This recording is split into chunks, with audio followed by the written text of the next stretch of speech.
Levítico 19:2. Fala a toda a congregação dos filhos de Israel e dize-lhes: santos sereis, porque eu, o Senhor, vosso Deus, sou santo. Também quero convidar os irmãos à leitura aqui mesmo em Levítico, capítulo 20, verso 26. Ser-me-eis santos, porque eu, o Senhor, sou santo, e separai-vos dos povos para serdes meus. E ainda quero convidar os irmãos à leitura em primeira carta de Pedro, primeira carta do apóstolo Pedro, capítulo 1, verso 16.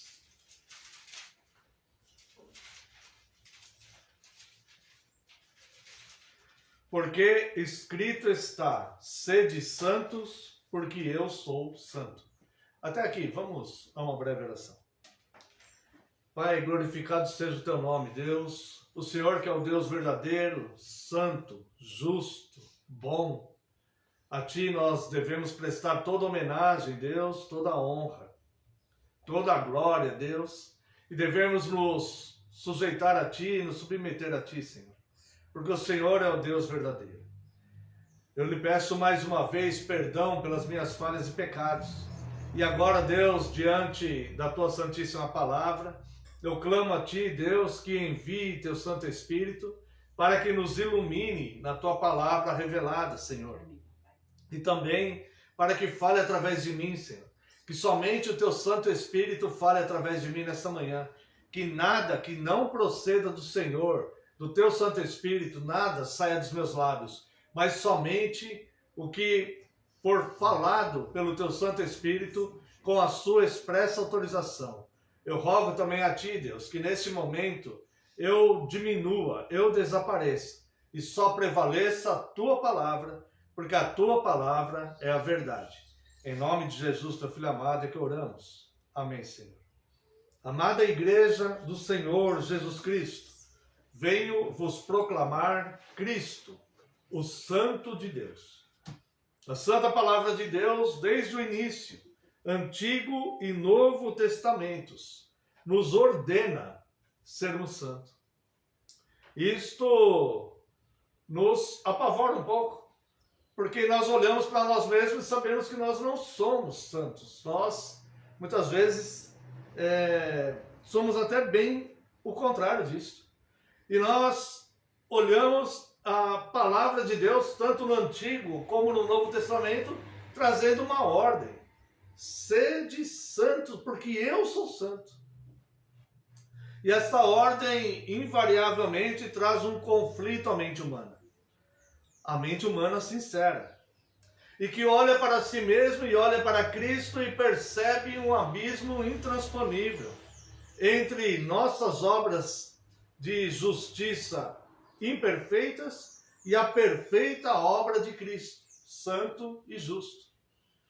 Este conflito não deve ser um motivo de desânimo ou de desistência, mas um trampolim para buscarmos entender como podemos ser santos, ou melhor, sermos santos, ser santos, já que o Deus infalível e onisciente nos ordena sermos. Lembre-se disso. Esta ordem vem de um Deus infalível e onisciente, que não falha e sabe todas as coisas. Ele sabe como nós somos. E mesmo assim, ele nos orienta a ser santos.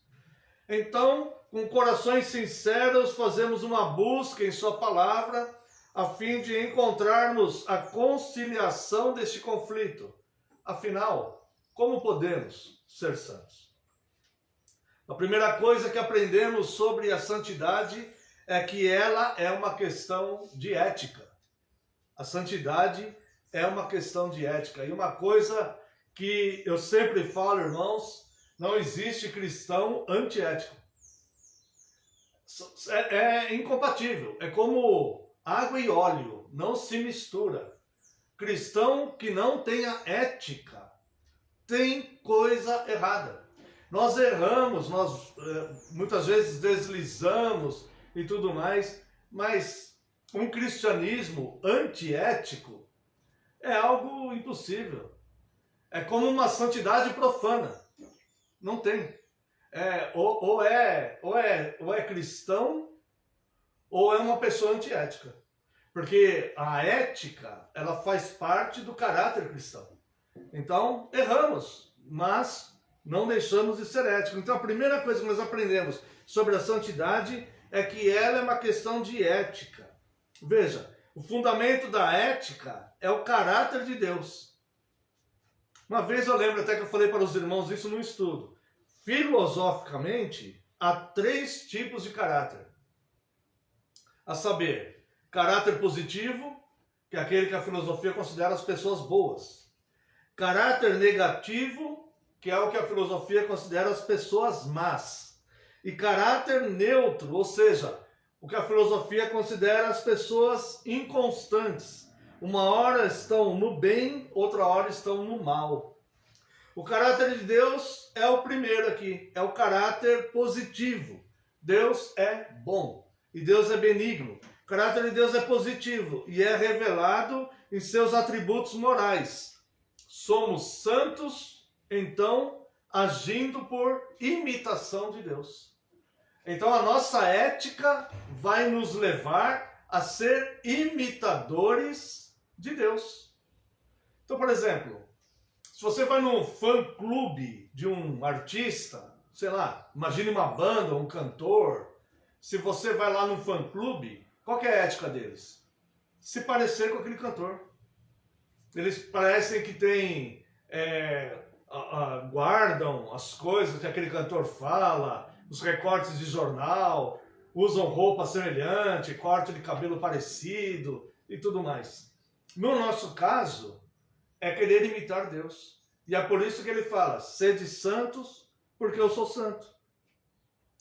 Então o caráter de Deus é positivo e é revelado em seus atributos morais. Somos santos agindo por imitação. Obviamente, não podemos imitar onisciência, onipresença e onipotência.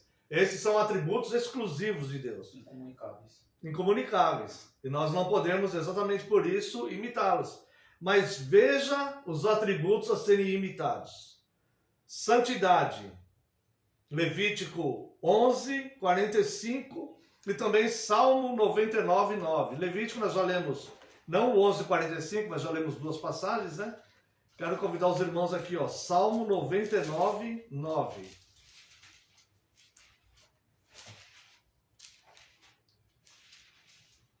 Não vai dar tempo de ler todos os textos que eu peguei, mas vamos ver apenas alguns. Salmo 99, 9. Exaltai ao Senhor nosso Deus e prostrai-vos ante o seu santo nome, porque santo é o Senhor nosso Deus. Tá? Então a santidade, ela significa o quê? Os irmãos, creio que lembrarão também, um dia eu falei num estudo, né? Santidade nada mais é do que saber separar o bem do mal. Isso é santidade. Santidade é separar. Por isso que um povo santo é um povo separado. Por isso que Deus fala, sede santos, seja separado dos pagãos. Um povo que não, ele se separa dos hábitos errados daqueles povos. Então, ser santo é saber separar o bem do mal.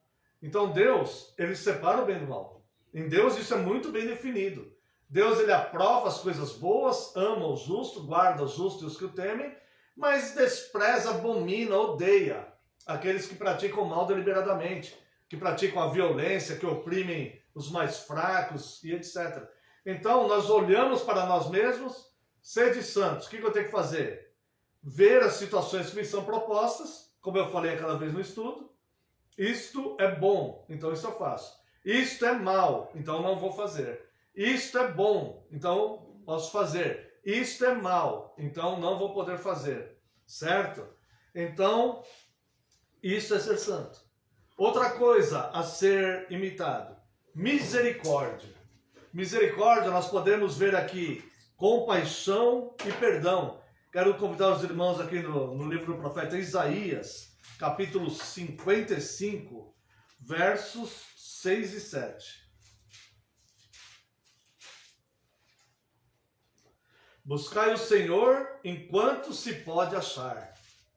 Invocai-o enquanto está perto. Agora note. Deixe o perverso o seu caminho, o iníquo os seus pensamentos. Converta-se ao Senhor, que se compadecerá dele. E volte-se para o nosso Deus, porque é rico em perdoar. Então veja bem, para que nós sejamos santos, nós temos que ser éticos. Ser ético de que forma? Copiando a moral de Deus, os atributos comunicáveis de Deus, que são aqueles que nós podemos comunicar, que nós podemos imitar. Primeiro, a santidade, que é a separação, separar o mal do bem. Todos nós temos discernimento para saber o que é bom e o que é mal. Às vezes, uma situação ou outra, raramente, a gente não percebe, né? Mas normalmente nós sabemos o que é bom e o que é mal, certo? Então nós podemos sim separar, né? Pensar antes de agir, antes de falar, qualquer outra situação. Escolher o que é bom e o que é mal. Falar, isso é bom, vou fazer. Isso, olha, estou com vontade de fazer isso, mas não vou fazer não porque é mal, não vou fazer. Nós podemos fazer isso, irmãos. Isso é imitar a Deus, ser santo. Misericórdia é ter compaixão, não assistencialismo, mas compaixão. E compaixão envolve misericórdia e perdão. Nós precisamos ser misericordiosos com as pessoas. Deus é misericordioso. E Deus é compassivo. Então, deixe o perverso o seu caminho, o iníquo os seus pensamentos, se converta ao Senhor, que se compadecerá dele.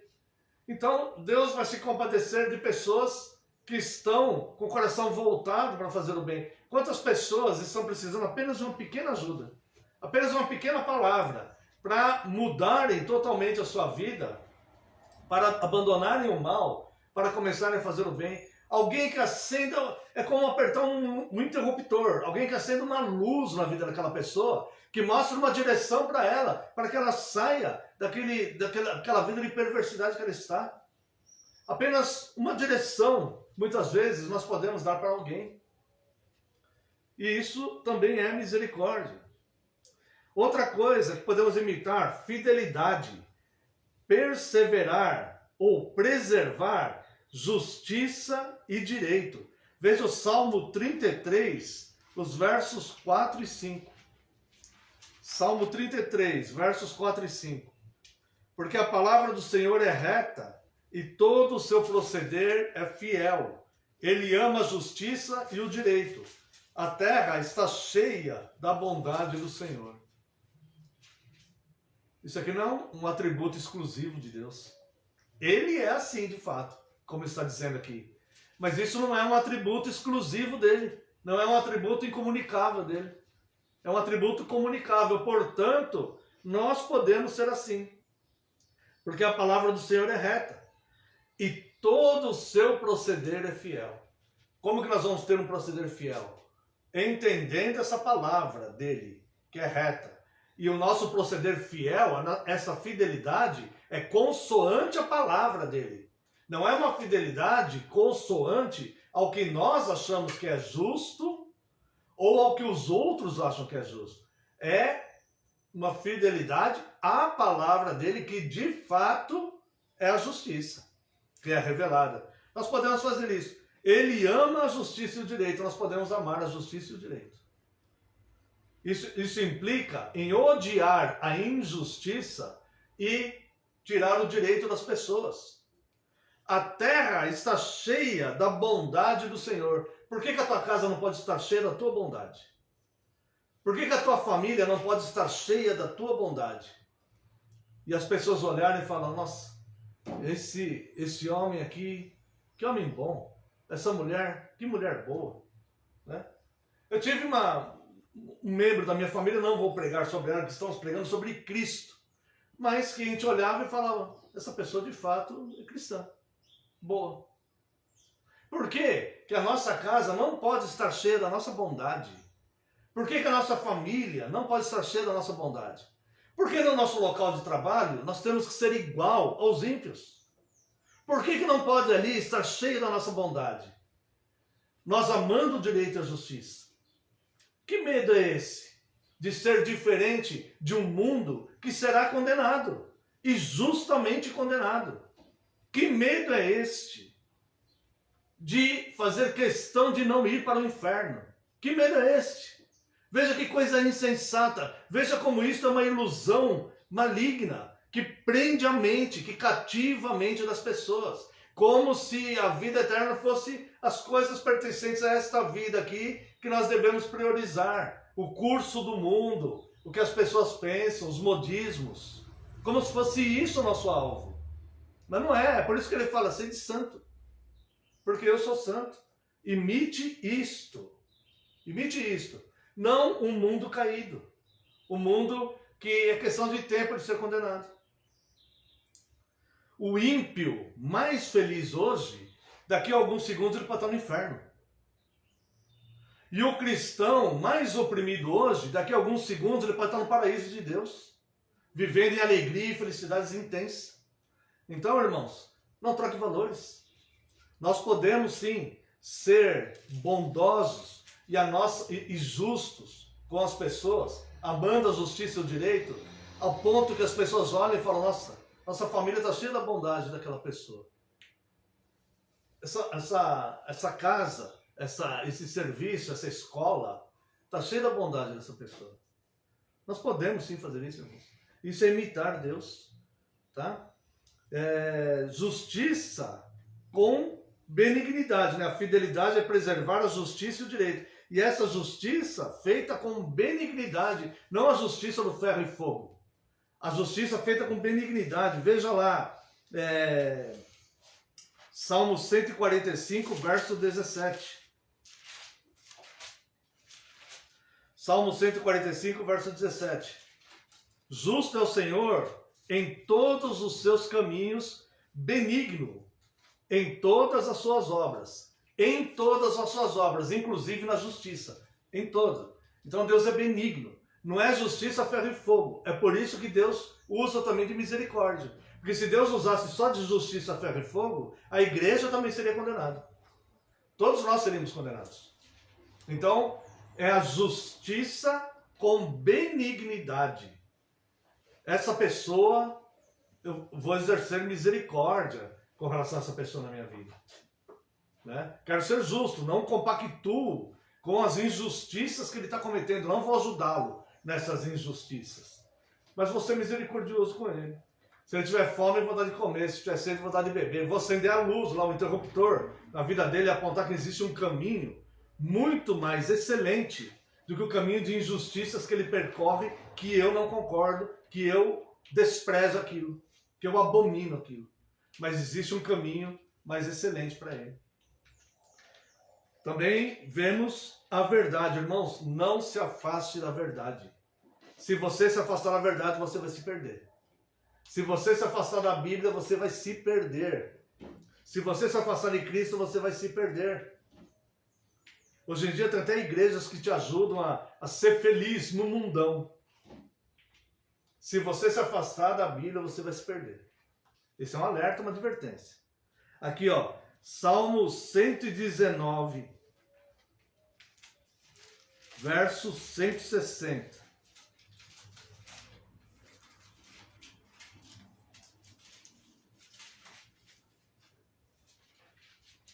As tuas palavras são em tudo verdade desde o princípio, e cada um dos teus justos juízos dura para sempre. Como que eu posso ser santo? Não me afastando dessa verdade. Porque se eu perder contato com as tuas palavras, que são em tudo verdade desde o princípio, e cada um dos teus justos juízos dura para sempre, se eu perder contato com essa palavra aqui, eu vou me perder nos meus conceitos, no que eu acho sobre as coisas. Eu vou me perder nisso. Eu vou me perder em mim mesmo. Muitos vão se perder em soberba, em orgulho. Outros vão se perder em ambições. Outros vão se perder em luxúria. Outros vão se perder em crueldade, maldade. Cada um vai se desgarrar para um lado. Então, outros em difamar pessoas. Cada um vai se perder para um lado. Vai se perder. Não há dúvida, irmãos. Não há dúvida disso. Então, mantenha-se na verdade. O que é a verdade? É a rocha. Lembra o Salmo 40? Tirou os meus pés de um charco de lodo e os firmou sobre a rocha. Você quer ser da rocha por quê? É simples assim. Você tem que pensar no que é certo. Só isso. E o que é certo é a palavra de Deus. É isso, irmãos. Isaías 45, 19. Não ia ler, não, mas eu vou ler. Isaías 45, 19. Não falei em segredo, nem em lugar algum, de trevas à terra. Não disse à descendência de Jacó: buscai-me em vão. Eu, o Senhor, falo a verdade e proclamo o que é direito. Entende esse versículo? Deus não falou em segredo, ele se revelou. Ele revelou. Nem em lugar nenhum de trevas à terra, ou seja, ele se revelou, mas você não tem acesso a essa revelação. Em algum lugar escondido onde você não tem acesso. Ele se revelou, mas você não consegue chegar lá, então você simplesmente não sabe. Não foi isso que ele fez. Tá? E nem ele ensinou assim: me busque, mas vai ser em vão. É isso que ele fala, né? Não disse a descendência de Jacó: buscai-me em vão. Não foi isso que ele fez. Ele falou: se me buscar, eu me farei achar. Buscai-me em tempo de me encontrar. Certo? Eu me farei achar. Eu, o Senhor, falo a verdade e proclamo o que é direito. Ele é legislador. Ele proclama o que é direito. Ele que faz a lei. Ele é o legislador. E ele falou a verdade. Compete a cada um de nós olhar e falar: não quero. Eu quero o mal. Consequência tua. Foi isso que Adão fez. Não quero. Eu quero comer daquela árvore lá proibida. Eu quero daquela lá. Eu tenho o pomar inteiro aqui. Tenho tudo aqui. Mas não quero. Eu quero aquela ali, ó. É aquela lá que eu quero. Tá lá. Tá bom. É isso que você quer para pegar. Certo? Mas se você fizer que nem Pedro: Senhor, para onde iremos nós, se só Tu tem palavras de vida eterna? Eu sei que eu sou um pecador, mas eu não sou digno da Sua presença aqui. Ele pulou no mar.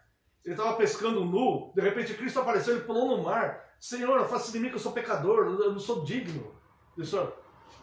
Certo? E ele falou: Senhor, para onde iremos nós, se só Tu tem palavras de vida eterna? Se nós tivermos essa consciência, irmãos, eu não posso me afastar da verdade, não posso me afastar do direito. Eu não tenho para onde ir, só isso. Porque devemos ser santos por imitação de Deus? Porque fomos criados assim, a imagem e semelhança de Deus. E é ético que voltemos a esse estado. Adão deteriorou esta imagem. Cristo a está restaurando em nós.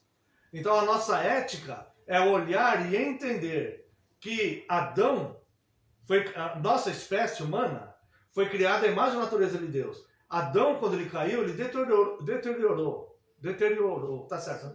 Essa imagem. Ficou alguns resquícios, mas deteriorado. Nós não somos mais aquela imagem e semelhança de Deus, como era Adão, certo? Está deteriorado. Nós somos a imagem e semelhança de Adão, o homem caído. Mas ficou alguns resquícios assim mesmo. Agora, Cristo, a obra dele, que ele vai completar em nós, que ele não vai começar uma obra e não terminar, né? A obra que ele vai completar em nós é de restaurar essa imagem de Deus. Então, nós estamos nesse processo aí, ó. Então, é por isso que nós vamos sendo éticos, imitando, sendo santos por imitação de Cristo. Portanto, o homem deve esforçar-se para se manter moralmente ético.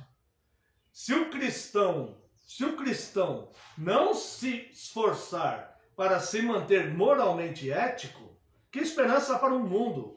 Se Jesus instituiu, ele tem toda a autoridade e a dá quem quer. E ele instituiu que o cristão seja a luz do mundo.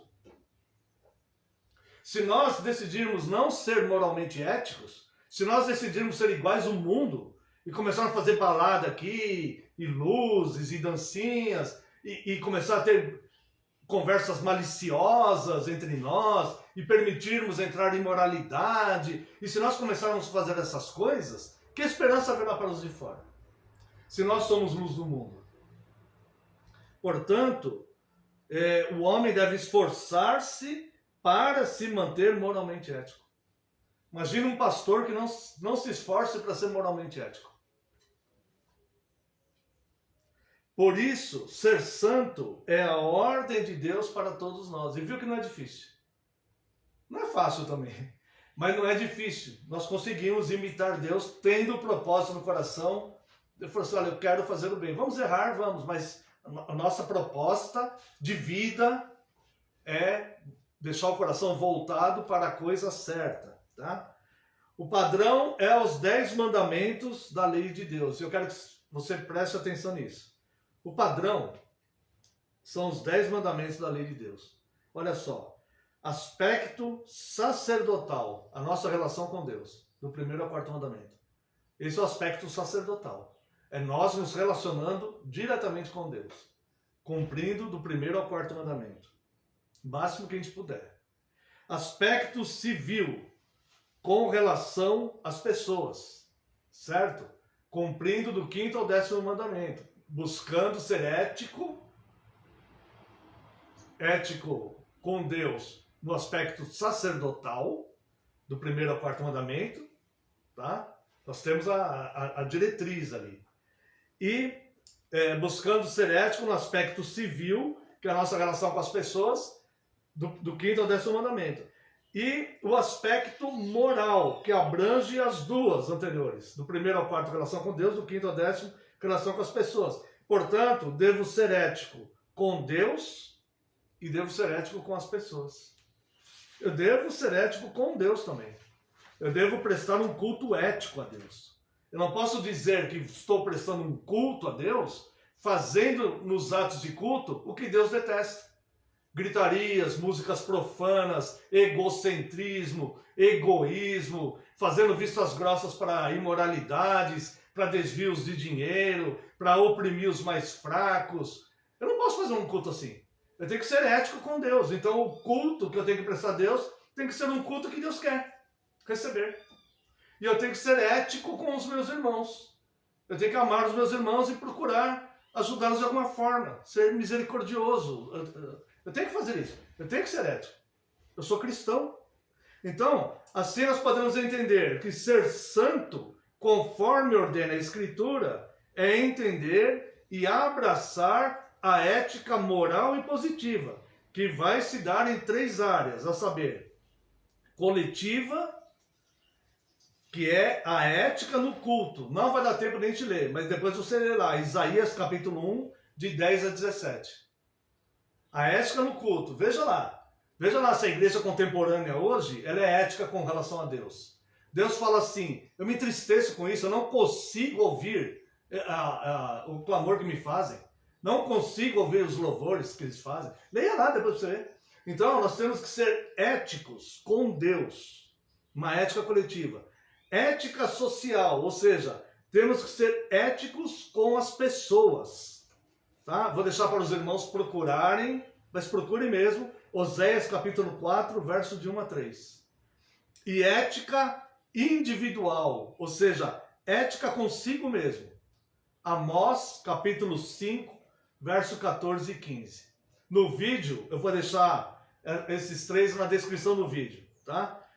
Como sermos santos é aplicar a ética moral positiva de Deus, que se dará em 3 áreas, a saber, área coletiva, que é a ética no culto, Isaías 1, 10 a 17. A ética social, a área social, que é a ética com as pessoas, Oséias 4, 1 a 3. E a área individual, que é a ética consigo mesmo, Amós capítulo 5, versos 14 e 15. Vimos então que ser santo é possível, porque Cristo veio restaurar a imagem de Deus em nós, conforme declarado em 2 Coríntios capítulo 3, de 18 a 2 Coríntios 4, verso 2, que é a manifestação da verdade. Cristo morreu para que tivéssemos vida.